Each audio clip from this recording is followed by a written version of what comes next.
My name's Tim Ridlin. I am an assistant teaching professor here at the University of Tampa. I teach classes in art history. I have a PhD in art history. So to your question, what is Dada? In a way, that's kind of a big question, but a lot of people talk about Dada as starting in Zurich in 1916. But there were Dada artists in Paris and Berlin and New York. So Dada was kind of a loose international movement, and it's largely understood as a response to World War I. World War I was a war like people had never seen before. Machine guns and tanks being used for the first time. So Dada artists looked at all of that and they sort of said, well, if this is what European society thinks what it means to be a kind of a modern person in the world, we don't want anything to do with that. They rejected all of these kind of norms and traditions of art, and you might even say it was an anti-art movement for that reason, because it rejected everything that art had been up until then.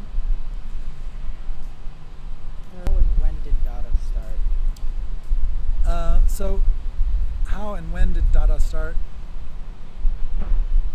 If you're talking about, I think probably most people would say 1916, and one story that gets told is that these artists who were hanging out together at the Cabaret Voltaire,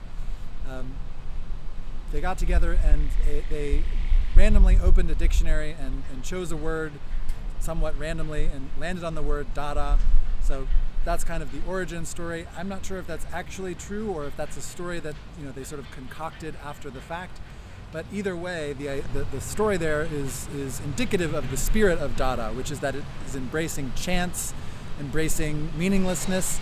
The word Dada wasn't selected because it meant something specific. It means something different in different languages. So it was sort of selected for its meaninglessness, basically, for its multiplicity of meanings and its absence of any one particular meaning. Dada produced performances, they produced collages, they produced sculptures that were everyday objects turned into art. So probably the best known Dada piece was a performance by Hugo Ball, who sort of dressed up in this sort of costume that almost looked like the Tin Man or something, with weird lobster claws, and he's reciting this nonsensical poem. It was called Karawane. So performance art was a big part of Dada. Collage as well. Artists in Berlin started using photo montage to create sort of collages that were commenting on the politics of the day.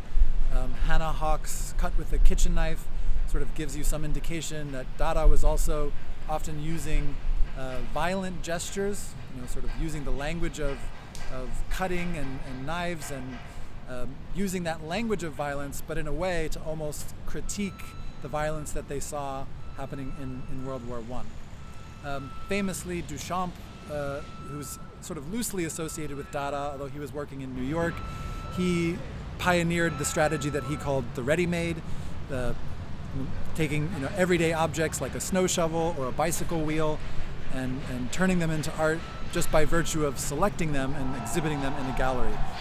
The most iconic piece is called Fountain from 1917, which was a urinal that Duchamp purchased at a plumbing supply shop and turned on its side and turned it into an exhibition where the jury was supposedly going to accept any and every piece. Duchamp knew, however, that they would probably reject this piece, so he did that. He turned it in as a work of art, kind of in an effort to sort of upend the conventions and the expectations of the art world at the time.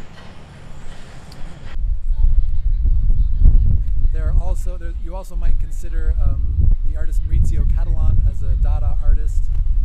He did a piece recently called The Comedian, which was basically a ready-made. He duct taped a banana to a wall. So I know that piece got caused a lot of controversy online. People sort of making fun of this, saying this isn't art.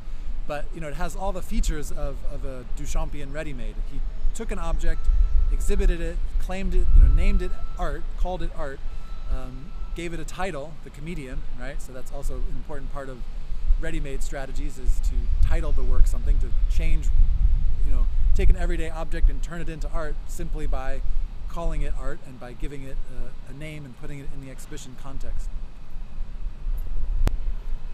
The legacy of Dada is probably very complicated. I like to think of, one of the legacies could be in the use of collage.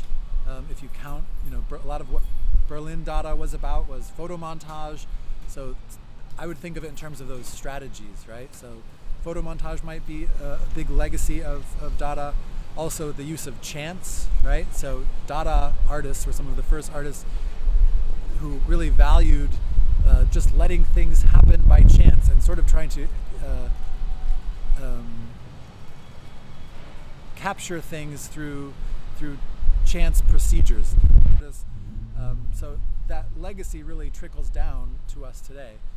More contemporary artists that work with found objects, or artists that work with performance art, all could be traced back in a way to Dada.